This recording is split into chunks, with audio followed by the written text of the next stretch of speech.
GCMMA guys, welcome back to another video. This week we are doing Sean O'Malley versus Merab Dvalishvili card breakdown. Guys, we want to say it again, try to remind you as much as possible. We really appreciate all the support you guys give on these videos. Like, it means a lot to see people who, like the content we're putting out. So appreciate the support, boys. Yeah, but before we get on to this 306, I just want to say a couple things about the last card. To those fucking people in the comments talking shit before the card about how we're capping on Gilbert Burns or we're casuals for picking Sean Brady and getting on Gilbert Burns. Boys, we said in the video, Gilbert Burns was never good. He was not a good fighter, and he looked like shit in that fight. And you guys are fucking idiots. No, if you were picking Gilbert Burns, you're not an idiot. But if you were in our fucking comments just talking shit, getting on us, you're the fucking idiot. Because look at your boy. He just got fucked up in 5 rounds. He didn't do shit. Yeah, it's like, guys, come on. I mean, you can like or not like our reasoning, but don't start accusing of, like, you guys aren't doing any research, you guys don't know this. Like, guys, I've literally watched Gilbert Burns' last fucking 7 fights live. Like, what other research do I need to do to see that guy's track record and know that he's not that good? Yeah, and it's not like you need to put his fucking fights through a microscope and look and see every detail. You can watch that shit for 15 minutes until he sucks. Like, it's not that hard to see he sucks. And that's what we were trying to tell you guys. And the result backed our opinion, boys. That's as easy as it is. And on this card, we've got a lot of shit to say, so let's get into it. First fight, we've got Raul Rosas Jr. versus Ari Lang. Boys, I know we picked against Raul Rosas Jr. a bunch on this channel. I'm actually gonna pick him in this fight. Like, Ari Lang or whatever this guy's name is. I've never seen him do anything of significance in the UFC. So I'm taking Chi Wee Wees to fucking win this fight. Yeah, I'm gonna have to go with Chi Wee Wee. I'm gonna have to go with him. Guys, I mean, like, he's definitely shown that he has a good amount of experience for his age. He's definitely very talented. And I think someone like Kwai Lang, who is probably not going to be able to hang with him on the ground. Like, Raul Rosas Jr. is honestly probably just going to manhandle him if he doesn't knock him out. Because he does have some underrated power, I feel like. And yeah, I can't cap on him, especially not at this level of competition, so I'm definitely going with Chiwiwis. Yeah, but I don't know about betting him. He's at minus 700 now, so maybe like maybe minus 1.5 you could play, because I don't see that guy making it out of the first round, if I'm being honest. So let's go Chiwiwis. And whoever in the comments said I look like that guy mixed with some other fucking guy, like, really? Then you had the nose of Ariel Helwani. Come on, guys, that is fucking ridiculous. My nose could never be that It was big. bad lighting on a video. Like, come on. That no normal human being's nose could be as big as that motherfucker. But next up we got Edgar Chairez versus Josh Van, stepping up on short notice. I think I'm gonna go Josh Van here. I know he's coming on short notice after getting knocked out by Charles Johnson.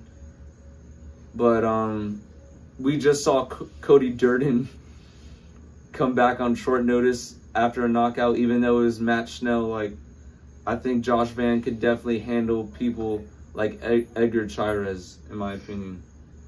Yeah, guys, I think that Josh Van, with him being so young, he can recover a lot quicker than, let's say, like a Jared Cannonier coming off a knockout and coming back a couple months later. Like, he's younger, and I just think he can recover quicker to be able to make it to this fight like full. I'm gonna have to go with Josh Van. I think that was just a big step up in competition for him. He learned some lessons from that. Like, I just am trusting him to improve against Edgar Chairez. Like, I'm definitely going with Josh Van. Yeah, and Josh Van didn't even look that bad in that fight. Like, he was doing good. That entire fight was very close. Like, he was able to stay, like, he was able to compete with the striking of Charles Johnson, who's like had a massive height and reach advantage over him. and has way more experience than Josh Fan, and Josh Fan was still in there, like throwing shit, landing shit, like he was doing a good job. So, and Edgar Chavez's best win is like Daniel Lacerda, so like Josh Fan definitely has this one in the bag. Next up, we've got Manuel Torres versus Ignacio Bahamondes. Do you want to make this a lock? Boys, like, I've been saying it for a while with Manuel Torres ever since I saw the elbow on Nick Mata. I'm like, this guy has got to be a lock against anybody outside of the top 15. And then he came in and he completely fucked up Chris Duncan. Like, this guy is at very good value right now. And he's like, he's very, very good. Like, he's definitely one of the top prospects in that division that I have my eyes on. So I'm definitely taking Manuel Torres as the lock. Like, I just feel like he's gonna fuck Bahamondes up. He always goes in there for the finish. Like, that's what he's about. And I always love betting on those guys when they're at minus like 110 or close. He was an underdog at when these lines first opened. Like, that's a good bet right there. Manuel Torres. Not even that Bahamondes is necessarily a horrible fighter. He's not bad. Like, he just goes rogue sometimes in fights that he should win.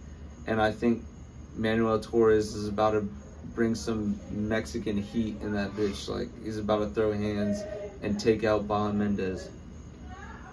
You'd say that was a lock of the card? Yes, that definitely. Was Manuel Torres from now and maybe even his next couple matchups. 100%. All right. We finally made it to the main card. Guys, what is with this? Ode Osborne on the main card. Pay-per-view, there's not even an early prelims. This is the most historical UFC event of all time. Guys, how many fucking times can he say that throughout the year? UFC 300 is gonna be the biggest thing ever. The Sphere is like nothing before. It's like, come on. How many times can he build up the fan base, get us super excited?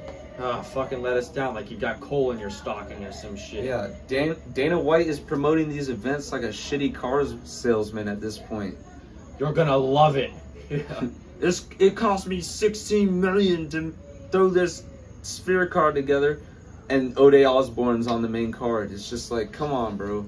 If you guys were complaining that Bo Nickel was on the main card, we've got fucking Ode Osborne on the main card. Yeah, you guys should be pulling up to the apex with pitchforks and torches if you were complaining about Bo Nickel, because Ode Osborne's on the card. Versus, isn't he like he's like a part-time math teacher or some shit? Holy shit. Come on. He's about to be a full-time math teacher after this fight. But he's facing Renato Rodriguez, boys, and this is probably the easiest fight to predict on this entire thing. Fade Ode Osborne. Yeah, guys, like, he did look pretty good against Dennis Bondar, who didn't look like that shit in that fight. Like, I picked him to win. He was running it in that fight, keeping up a good pace. He should be able to run through Ode Osborne like a knife through hot butter.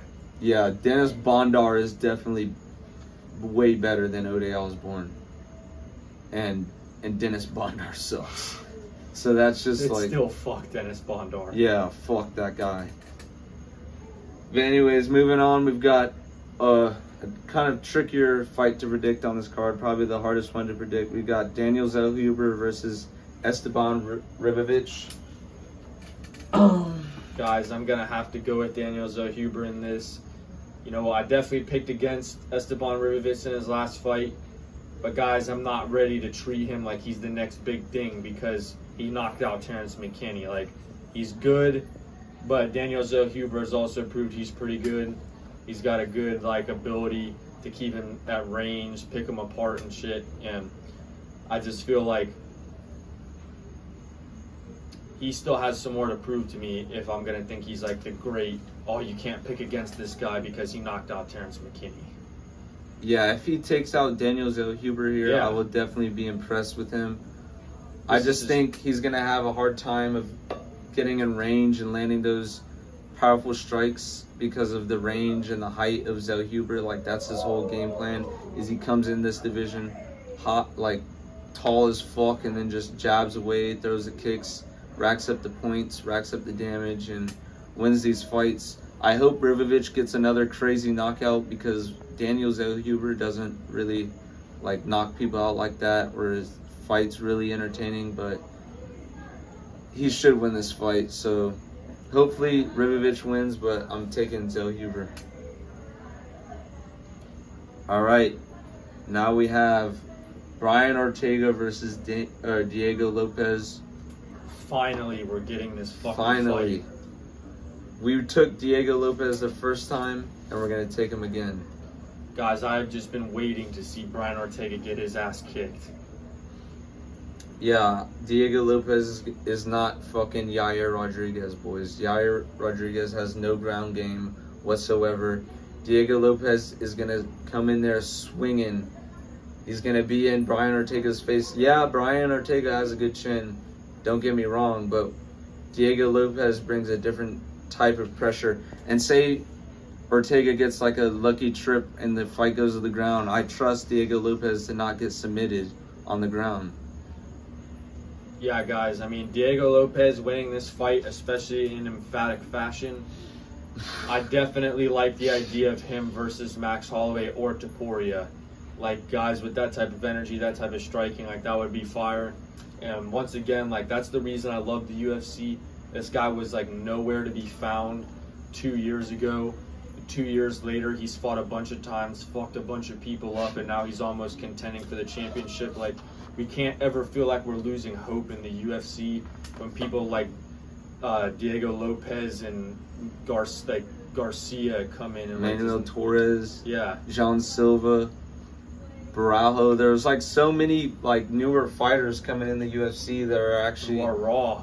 Protez, like there's so many of these guys coming in here who don't give a fuck about wrestling and like sniffing another dude's nutsack. Like they're coming in to take you out. They're coming in there to take your fucking soul. Like these guys are raw, and it just gives me hope that I can look into the future and know that I'll still be watching UFC and that shit doesn't turn into like PFL or anything.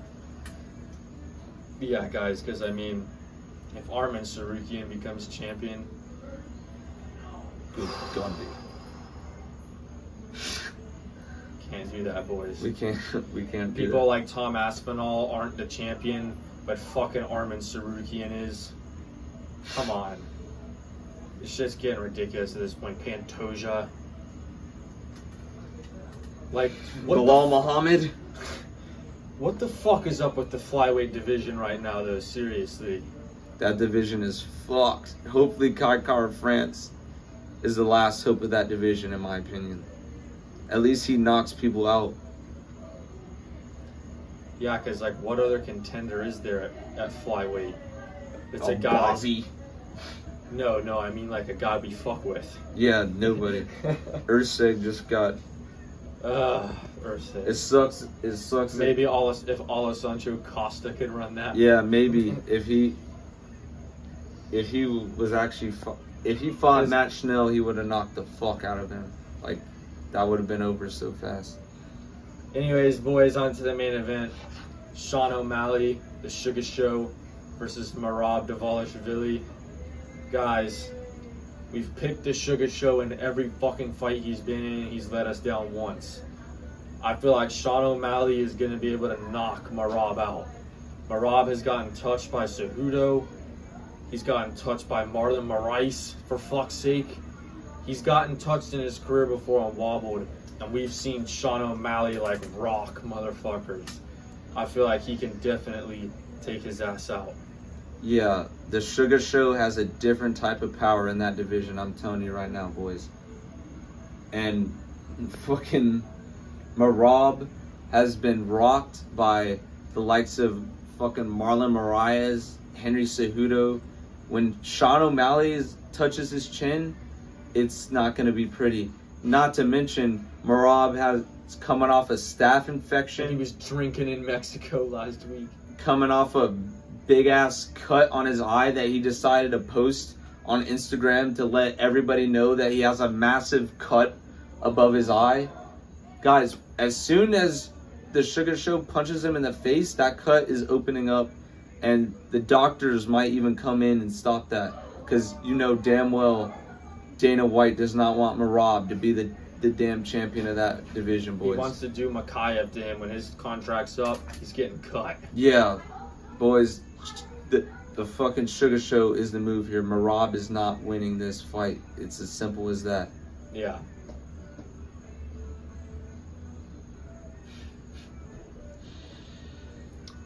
Anyway. All right, we'll cut that out. Yeah. All right, boys. Let us know, your picks in the comment section. If you're fading us, come on, guys. Let's keep it clean. Let's keep it respectful. But drop your comments. You agree, you disagree, what's your reasoning? Because I know some of you guys, even though you can show some respect and fuck with us, you have your reasons on why you might disagree. And, we're open to those kind of conversations. Yeah, we don't have any problems with anybody who has a different opinion of the fights than us. We have a problem with the people who come in here calling us casuals and idiots for picking shit, and then we get it right and they're nowhere to be found. That's the people we have problems with. Everybody else, we love y'all. Thank y'all for commenting, watching the videos. We fuck with y'all heavy. It makes us want to keep making videos. And yeah, boys, let's hope we all make some good money this weekend. And we'll see y'all in the next one. Real quick, before bro who was trying to get in a video on the channel, hit us up on the Instagram, and we can try to work some shit out where we go through the card predictions and see what you have to say. I think that shit would be funny as fuck if we got some of you guys live in a video and we were just chalking it up, talking about our picks on that shit. So boys, hit us up on the Instagram at GC MMA Picks. Put it here. But yeah, boys, if you ever want to hit us up, just go ahead and check out the Instagram. Yeah, we're literally down for whatever. So hit us up if you want to record some shit. You want to know more about us, I guess. Whatever you're trying to run, we'll fucking answer. Just hit us up on IG. All right, boys, GC MMA out.